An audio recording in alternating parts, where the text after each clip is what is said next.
እንኳን ለሶስተኛ ሳምንት የአብይ ጾም በሰላም አደረሰን አደረሳችሁ። የአይሁድ የጸሎት ቤት የመሰብሰቢያ ቦታ በጥንቱ ሥርዓት አይሁድ የእግዚአብሔርን ሕግ የሚማሩበት፣ መጻሕፍትን የሚያነቡበትና አምላካቸውን የሚለምኑበት ቅዱስ ስፍራ። ጌታችን መድኃኒታችን ኢየሱስ ክርስቶስ ወደ ቤተ መቅደስ ገብቶ መቅደሱን ማጽዳቱን የሚዘክር ሳምንት።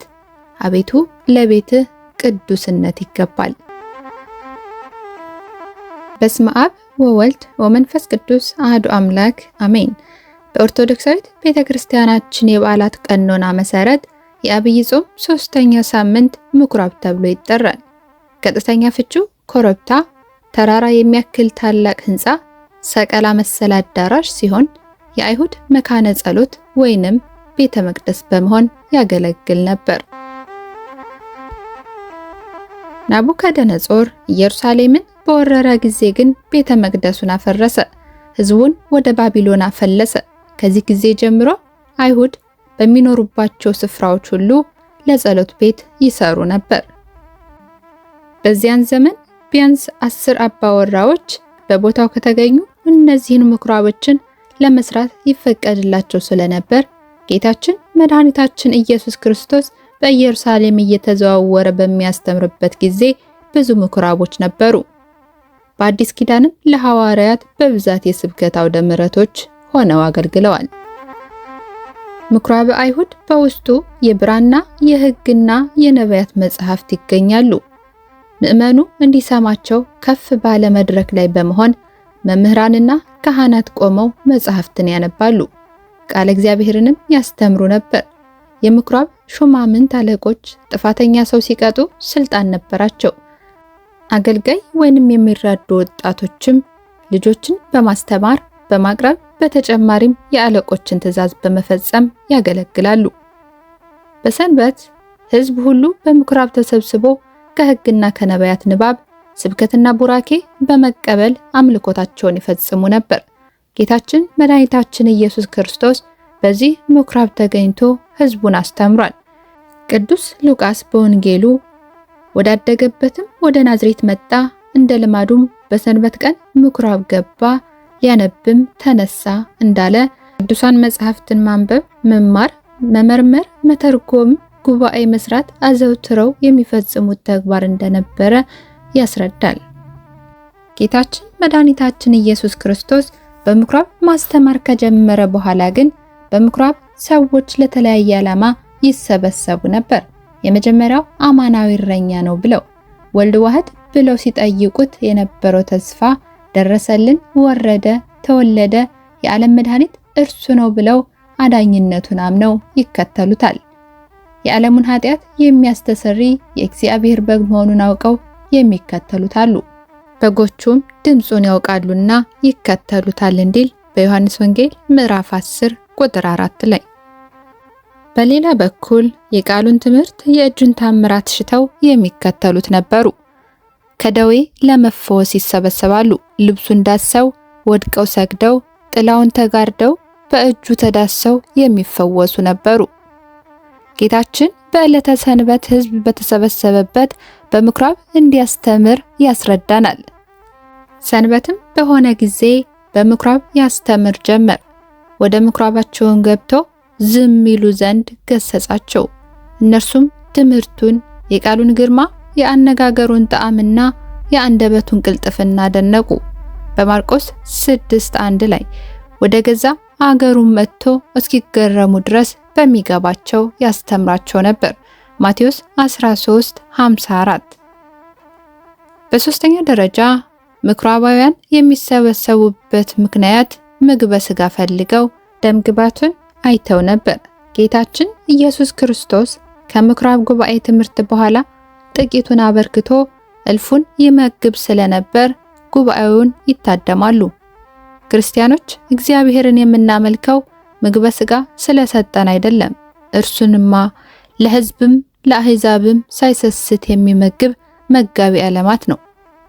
ክርስቲያን በምግብ አይገመትም። እንግዲህ በመብልም ቢሆን በመጠጥም ቢሆን በልዩ ልዩ በዓላትም ቢሆን በመባቻም ቢሆን በሰንበትም ቢሆን የሚነቅፋችሁ እንዳይኖር ተጠንቀቁ እንዲል ቆላስይስ 2:16 እስከ ፍጻሜ። የመጨረሻው ለክስ የሚቀርቡ አሉ። ከቃሉ ግድፈት ከትምህርቱ ስህተት የሚፈልጉ ሰቃላያን አይሁድ፣ ሊቃነ ካህናት፣ አምላክነቱን የሚጠራጠሩ አይሁድ የሸንጎውን ጌታ ለሸንጎ ፍርድ ሊያቀርቡት ከእግር በእግር ይከተሉት ነበር። በነጋም ጊዜ የካህናት አለቆች፣ ጻፎችና የሕዝብ ሽማግሌዎች ተሰብስበው ወደ ሸንጓቸው ወሰዱት። አንተ ክርስቶስ እንደሆንክ በግልጥ ንገረን አሉት። እርሱም እንዲህ አላቸው፣ ብነግራችሁም አታምኑኝም።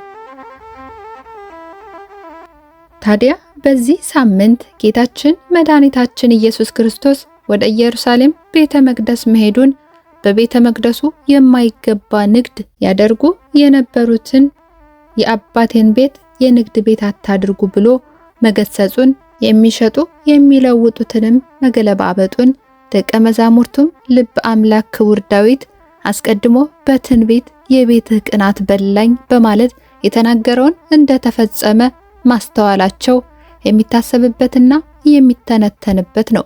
በዮሐንስ ምዕራፍ 2 ከቁጥር 13 እስከ 17 የቅዱሳት መጻሕፍት መልእክት እስከ ዓለም ፍጻሜ ለሚመጡ ምዕመናን በሙሉ ትርጉም ያላቸው ናቸውና ቅድስት ቤተክርስቲያን ከየዘመኑ ሁኔታ አንጻር ከቃለ እግዚአብሔር እንዳንርቅ ታሪኩን መነሻ በማድረግ ታስተምራለች።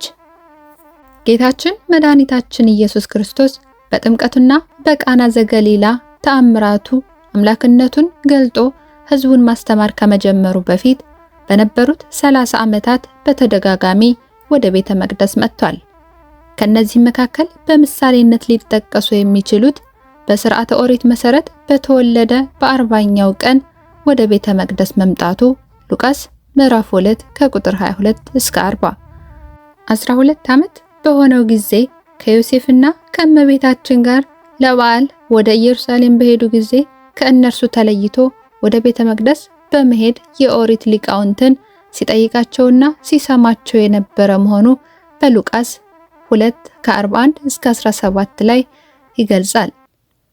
በእነዚህ ጊዜያት ወደ ቤተ መቅደስ ሲመጣ አገልጋዮቹ በስጋዊ ፍላጎታቸው ምክንያት በቤተ መቅደሱ የማይገባ ስራ እየሰሩ ቢያይም አምላክነቱን ገልጦ የሚያስተምርበት የሚገስጽበት ጊዜ አልደረሰምና በዝምታ አልፏቸው ነበር።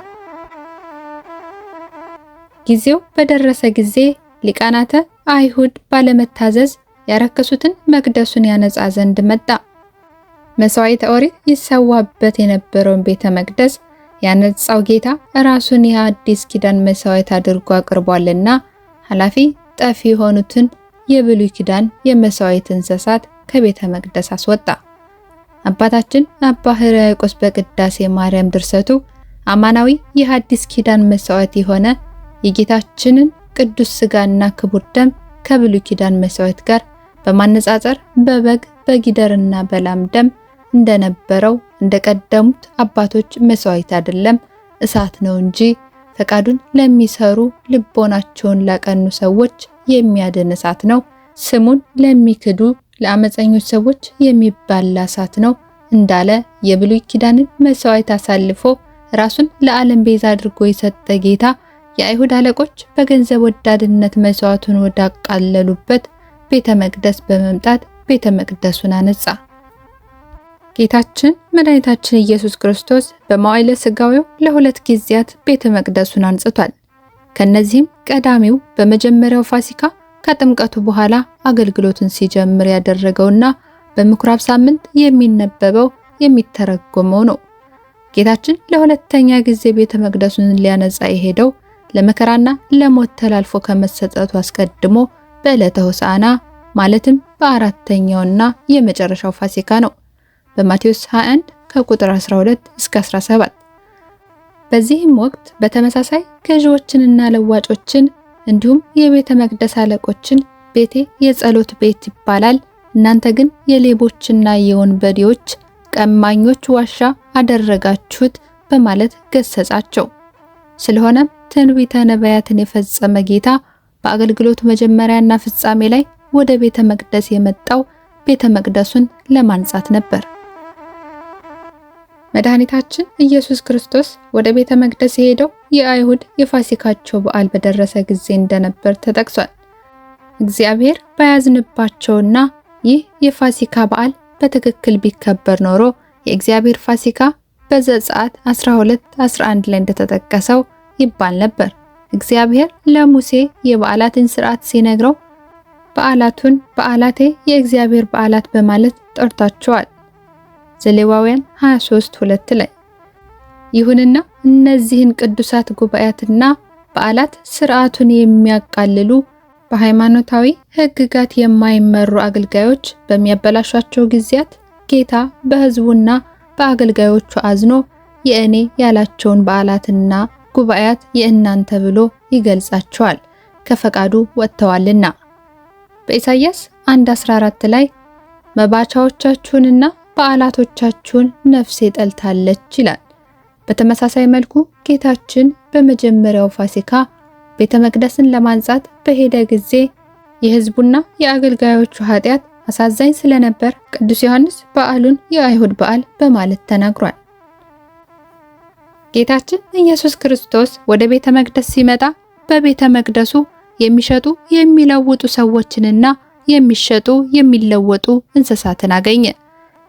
የሚሸጡት እንስሳት እንደ ብሉይ ኪዳን ሥርዓት ለኃጢአት ማስተሰሪያ መስዋዕትነት የሚቀርቡ ነበሩ። የካህናት አለቆችና ግብረ አበሮቻቸውም በቤተ መቅደሱ የሚሸጡትን እንስሳት ለመስዋዕት ብቁ መሆናቸውን የሚያሳይ ማስረጃ በመስጠት በምትኩ ገንዘብ እየተቀበሉ አገልግሎቱ መልኩን ቀይሮ ንግድ ሆኖ ነበር።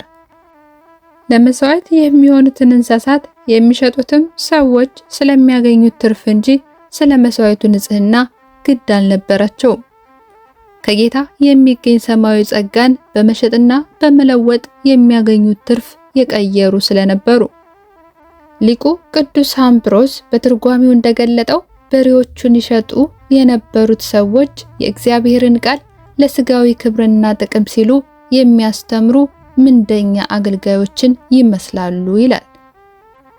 በጎችን ይሸጡ የነበሩት ሰዎች መልካም ነገርን ለውዳሴ ከንቱ ሲሉ የሚያደርጉ ጌታችን ዋጋቸውን በምድር ተቀብለዋል ያላቸውን ከንቱ ውዳሴ ፈላጊዎች ይመስላሉ።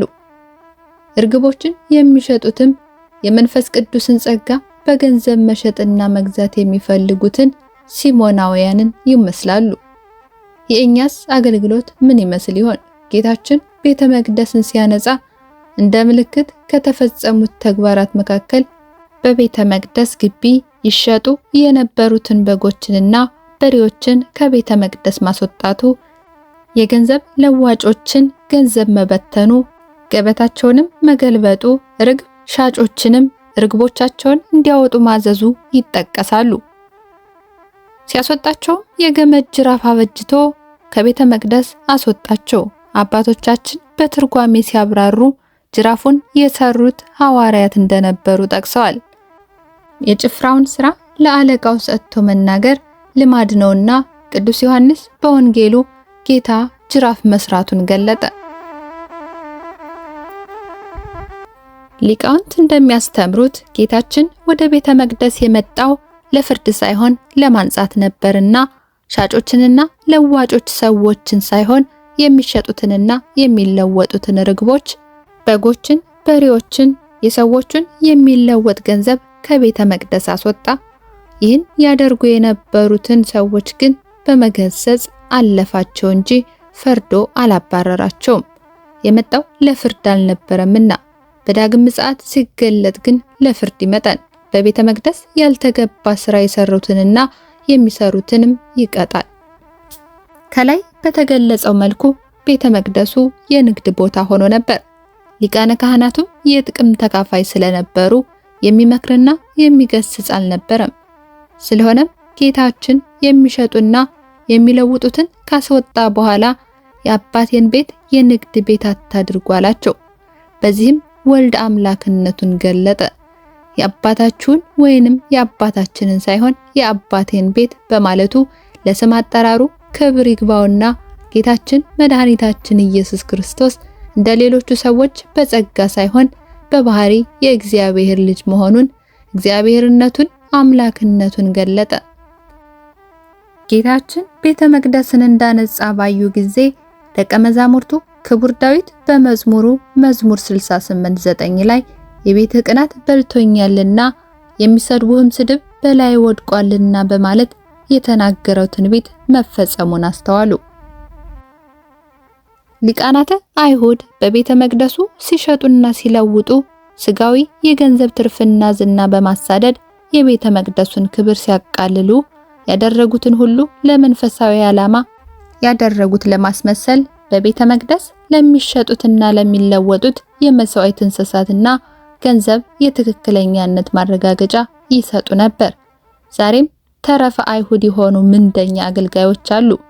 ንጹህን መስዋዕት፣ መዝሙሩን፣ ንዋየ ቅዱሳቱን፣ በዓለ ንግሱን፣ ጸበሉንና ሌሎችንም መንፈሳዊያን እሴቶቻችንን ለገንዘብ ማግኛነት ሲጠቀሙባቸው ዓላማቸውን መንፈሳዊ ለማስመሰል ይሞክራሉ፣ የዋሃንንም ያሳስታሉ። በቤተ መቅደሱ ንግድ ሲደረግ አገልጋዮች በቤተ መቅደስ የሚቀርበውን መስዋዕት ለስጋዊ ጥቅም ሲያውሉት፣ በዚህም ምክንያት የከበሩ መንፈሳዊያን አገልግሎቶች ሲቃለሉ አርያ የሆነን ጌታችን ኢየሱስ ክርስቶስ በዝምታ አላለፈውም። ጌታችን ከእኔ ተማሩ ብሏልና በዘመናችን ባሉ ምንደኛ አገልጋዮች መዝሙሩን፣ በዓለ ንግስን፣ ጸበል ማጥመቅን፣ ትምህርተ ወንጌልን ለገንዘብ ማግኘትና ለንግድ ሲያውሏቸው በበዓላት ላይ ከመንፈሳዊ ሥርዓት ይልቅ ስጋዊ ንግድና ደስታ ሲበዛ የቤተ ክርስቲያን የከበሩ ንዋየ ቅዱሳት በገዛ አገልጋዮቻቸው እንደ ሸቀጥ ሲታዩ ጸሎት ለማድረስ ገንዘብ የሚተምኑ ምናምንቴ ሰዎች ሲመጡ በቃለ እግዚአብሔርና በሥርዓተ ቤተ ክርስቲያን ጋሻነት ልንቃወማቸው ይገባል። እኛ ዝም ብንልም የቤተ መቅደሱ ባለቤት ዳግም ይመጣል። የሚመጣው ግን እንደቀድሞው ለማንጻት ሳይሆን ለፍርድ ነው። ስለሆነም ከሚፈረድላቸው እንጂ ከሚፈረድባቸው ወገን እንዳንሆን አገልግሎታችን ለጽድቅና ለበረከት እንጂ ለገንዘብ፣ ለዝና፣ ለታይታ፣ ለከንቱ ውዳሴ አይሁን። እያንዳንዳችንም የእግዚአብሔርን ቤተ ክርስቲያን እንደ አይሁድ ሊቃናት ለገንዘብና ለዝና ማግኛነት የሚጠቀሙትን ምንደኛ አገልጋዮች ለይተን ልናውቅ አውቀንም ልንርቃቸው ይገባል። ስብሐት ለእግዚአብሔር ወለወላዲቱ ድንግል ወለመስቀሉ ክቡር አሜን። እንኳን ለሶስተኛ ሳምንት የአብይ ጾም በሰላም አደረሰን አደረሳችሁ። የአይሁድ የጸሎት ቤት የመሰብሰቢያ ቦታ በጥንቱ ሥርዓት አይሁድ የእግዚአብሔርን ሕግ የሚማሩበት፣ መጻሕፍትን የሚያነቡበትና አምላካቸውን የሚለምኑበት ቅዱስ ስፍራ። ጌታችን መድኃኒታችን ኢየሱስ ክርስቶስ ወደ ቤተ መቅደስ ገብቶ መቅደሱን ማጽዳቱን የሚዘክር ሳምንት። አቤቱ ለቤትህ ቅዱስነት ይገባል። በስመ አብ ወወልድ ወመንፈስ ቅዱስ አሐዱ አምላክ አሜን። በኦርቶዶክሳዊት ቤተክርስቲያናችን የበዓላት ቀኖና መሰረት የአብይ ጾም ሶስተኛ ሳምንት ምኩራብ ተብሎ ይጠራል። ቀጥተኛ ፍቹ ኮረብታ፣ ተራራ የሚያክል ታላቅ ህንፃ፣ ሰቀላ መሰል አዳራሽ ሲሆን የአይሁድ መካነ ጸሎት ወይንም ቤተ መቅደስ በመሆን ያገለግል ነበር። ናቡከደነጾር ኢየሩሳሌምን በወረረ ጊዜ ግን ቤተ መቅደሱን አፈረሰ፣ ህዝቡን ወደ ባቢሎን አፈለሰ። ከዚህ ጊዜ ጀምሮ አይሁድ በሚኖሩባቸው ስፍራዎች ሁሉ ለጸሎት ቤት ይሰሩ ነበር። በዚያን ዘመን ቢያንስ 10 አባወራዎች በቦታው ከተገኙ እነዚህን ምኩራቦችን ለመስራት ይፈቀድላቸው ስለነበር ጌታችን መድኃኒታችን ኢየሱስ ክርስቶስ በኢየሩሳሌም እየተዘዋወረ በሚያስተምርበት ጊዜ ብዙ ምኩራቦች ነበሩ። በአዲስ ኪዳንም ለሐዋርያት በብዛት የስብከት አውደ ምሕረቶች ሆነው አገልግለዋል። ምኩራበ አይሁድ በውስጡ የብራና የሕግና የነቢያት መጻሕፍት ይገኛሉ። ምዕመኑ እንዲሰማቸው ከፍ ባለ መድረክ ላይ በመሆን መምህራንና ካህናት ቆመው መጻሕፍትን ያነባሉ፣ ቃለ እግዚአብሔርንም ያስተምሩ ነበር። የምኩራብ ሹማምንት አለቆች ጥፋተኛ ሰው ሲቀጡ ስልጣን ነበራቸው። አገልጋይ ወይንም የሚራዱ ወጣቶችም ልጆችን በማስተማር በማቅረብ በተጨማሪም የአለቆችን ትእዛዝ በመፈጸም ያገለግላሉ። በሰንበት ሕዝብ ሁሉ በምኩራብ ተሰብስቦ ከሕግና ከነቢያት ንባብ፣ ስብከትና ቡራኬ በመቀበል አምልኮታቸውን ይፈጽሙ ነበር። ጌታችን መድኃኒታችን ኢየሱስ ክርስቶስ በዚህ ምኩራብ ተገኝቶ ሕዝቡን አስተምሯል። ቅዱስ ሉቃስ በወንጌሉ ወዳደገበትም ወደ ናዝሬት መጣ፣ እንደ ልማዱም በሰንበት ቀን ምኩራብ ገባ፣ ሊያነብም ተነሳ እንዳለ ቅዱሳን መጻሕፍትን ማንበብ፣ መማር፣ መመርመር፣ መተርጎም፣ ጉባኤ መስራት አዘውትረው የሚፈጽሙት ተግባር እንደነበረ ያስረዳል። ጌታችን መድኃኒታችን ኢየሱስ ክርስቶስ በምኩራብ ማስተማር ከጀመረ በኋላ ግን በምኩራብ ሰዎች ለተለያየ ዓላማ ይሰበሰቡ ነበር። የመጀመሪያው አማናዊ እረኛ ነው ብለው ወልድ ዋህድ ብለው ሲጠይቁት የነበረው ተስፋ ደረሰልን፣ ወረደ፣ ተወለደ፣ የዓለም መድኃኒት እርሱ ነው ብለው አዳኝነቱን አምነው ይከተሉታል። የዓለሙን ኃጢአት የሚያስተሰሪ የእግዚአብሔር በግ መሆኑን አውቀው የሚከተሉት አሉ። በጎቹም ድምፁን ያውቃሉና ይከተሉታል እንዲል በዮሐንስ ወንጌል ምዕራፍ 10 ቁጥር 4 ላይ። በሌላ በኩል የቃሉን ትምህርት፣ የእጁን ታምራት ሽተው የሚከተሉት ነበሩ። ከደዌ ለመፈወስ ይሰበሰባሉ። ልብሱን ዳሰው ወድቀው ሰግደው ጥላውን ተጋርደው በእጁ ተዳሰው የሚፈወሱ ነበሩ። ጌታችን በዕለተ ሰንበት ሕዝብ በተሰበሰበበት በምኩራብ እንዲያስተምር ያስረዳናል። ሰንበትም በሆነ ጊዜ በምኩራብ ያስተምር ጀመር። ወደ ምኩራባቸውን ገብተው ዝም ይሉ ዘንድ ገሰጻቸው። እነርሱም ትምህርቱን፣ የቃሉን ግርማ፣ የአነጋገሩን ጣዕምና የአንደበቱን ቅልጥፍና አደነቁ። በማርቆስ 6:1 ላይ ወደ ገዛ አገሩን መጥቶ እስኪገረሙ ድረስ በሚገባቸው ያስተምራቸው ነበር። ማቴዎስ 13:54። በሶስተኛ ደረጃ ምኩራባውያን የሚሰበሰቡበት ምክንያት ምግበ ሥጋ ፈልገው ደምግባቱን አይተው ነበር። ጌታችን ኢየሱስ ክርስቶስ ከምኩራብ ጉባኤ ትምህርት በኋላ ጥቂቱን አበርክቶ እልፉን ይመግብ ስለነበር ጉባኤውን ይታደማሉ። ክርስቲያኖች እግዚአብሔርን የምናመልከው ምግበ ሥጋ ስለሰጠን አይደለም። እርሱንማ ለሕዝብም ለአሕዛብም ሳይሰስት የሚመግብ መጋቢ ዓለማት ነው። ክርስቲያን በምግብ አይገመትም።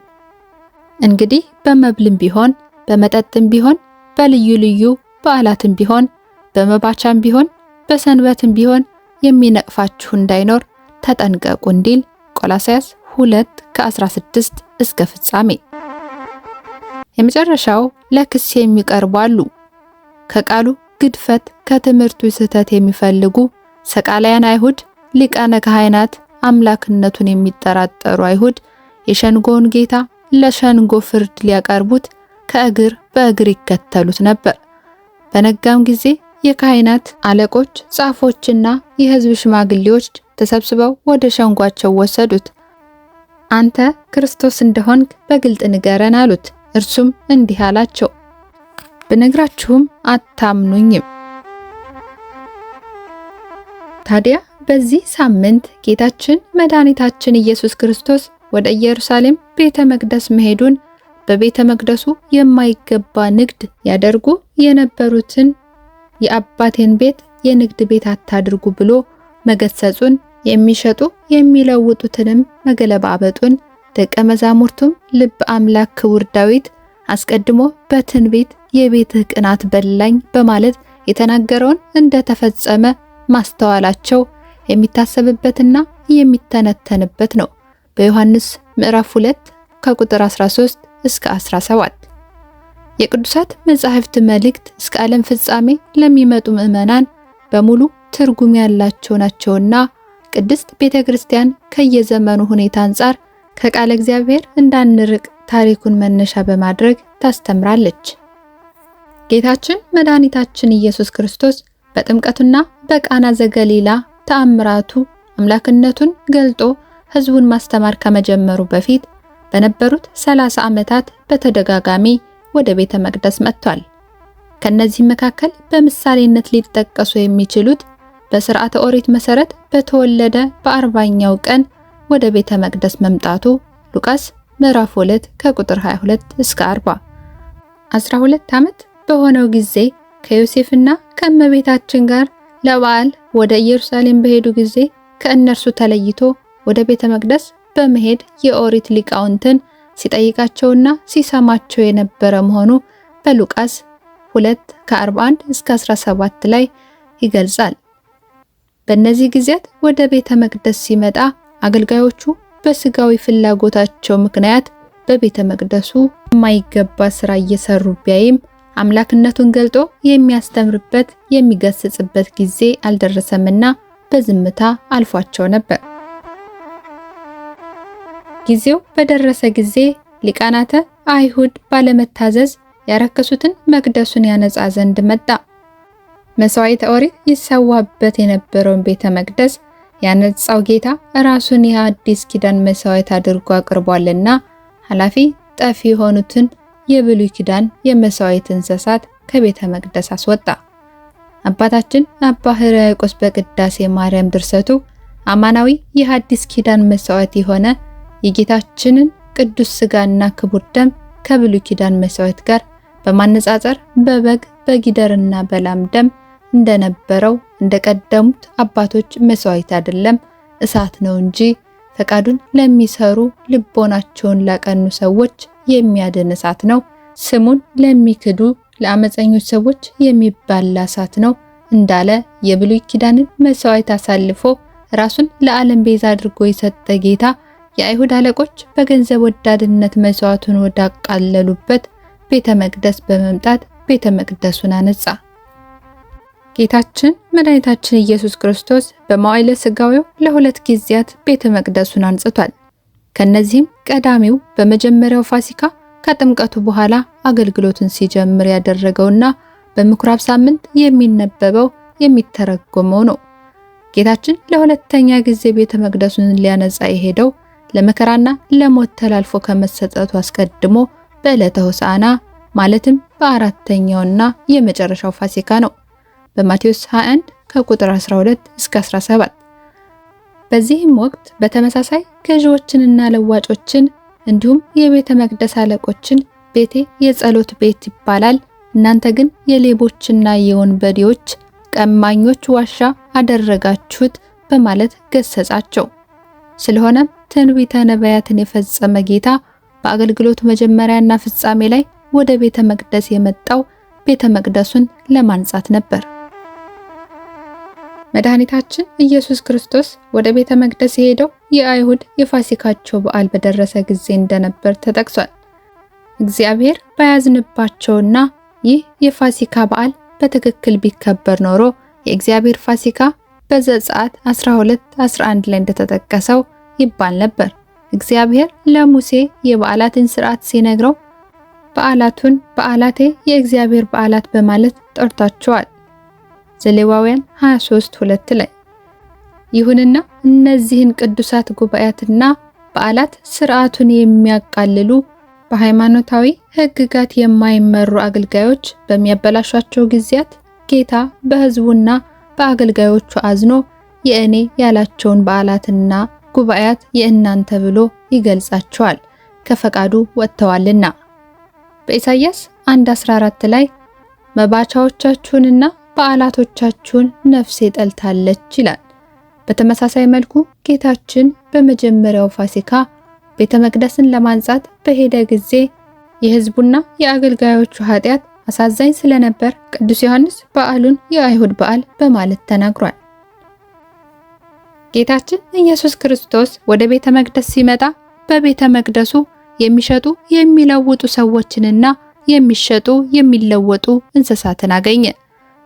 የሚሸጡት እንስሳት እንደ ብሉይ ኪዳን ሥርዓት ለኃጢአት ማስተሰሪያ መስዋዕትነት የሚቀርቡ ነበሩ። የካህናት አለቆችና ግብረ አበሮቻቸውም በቤተ መቅደሱ የሚሸጡትን እንስሳት ለመስዋዕት ብቁ መሆናቸውን የሚያሳይ ማስረጃ በመስጠት በምትኩ ገንዘብ እየተቀበሉ አገልግሎቱ መልኩን ቀይሮ ንግድ ሆኖ ነበር። ለመስዋዕት የሚሆኑትን እንስሳት የሚሸጡትም ሰዎች ስለሚያገኙት ትርፍ እንጂ ስለ መስዋዕቱ ንጽህና ግድ አልነበራቸውም። ከጌታ የሚገኝ ሰማያዊ ጸጋን በመሸጥና በመለወጥ የሚያገኙት ትርፍ የቀየሩ ስለነበሩ ሊቁ ቅዱስ አምብሮስ በትርጓሜው እንደገለጠው በሬዎቹን ይሸጡ የነበሩት ሰዎች የእግዚአብሔርን ቃል ለስጋዊ ክብርና ጥቅም ሲሉ የሚያስተምሩ ምንደኛ አገልጋዮችን ይመስላሉ ይላል።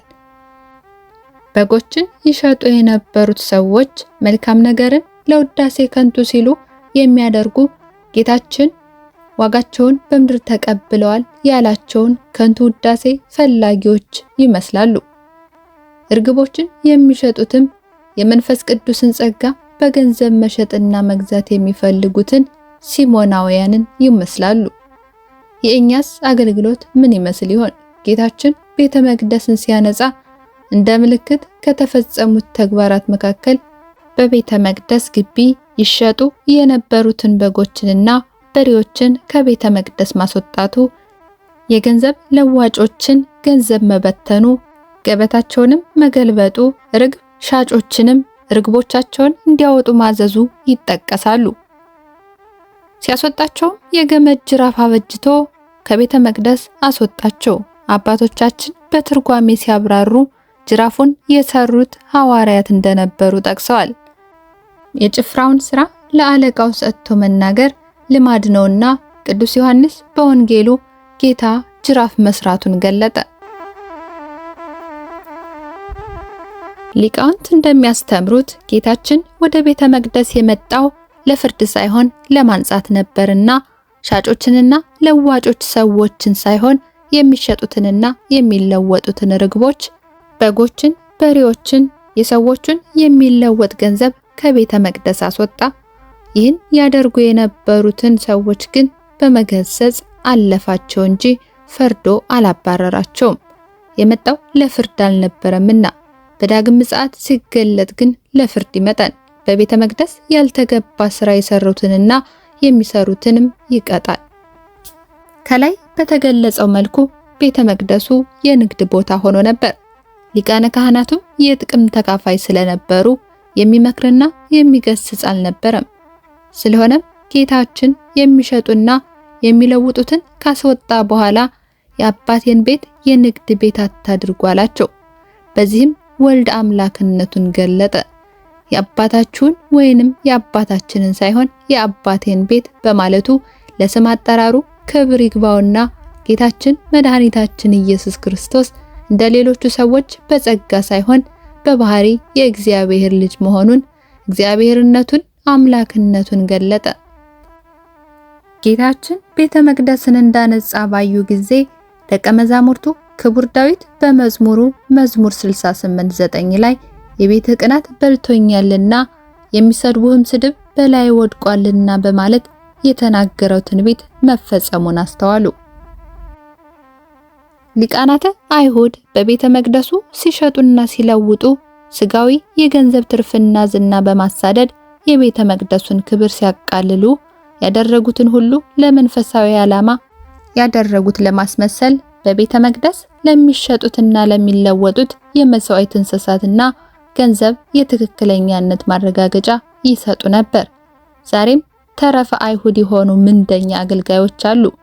ንጹህን መስዋዕት፣ መዝሙሩን፣ ንዋየ ቅዱሳቱን፣ በዓለ ንግሱን፣ ጸበሉንና ሌሎችንም መንፈሳዊያን እሴቶቻችንን ለገንዘብ ማግኛነት ሲጠቀሙባቸው ዓላማቸውን መንፈሳዊ ለማስመሰል ይሞክራሉ፣ የዋሃንንም ያሳስታሉ።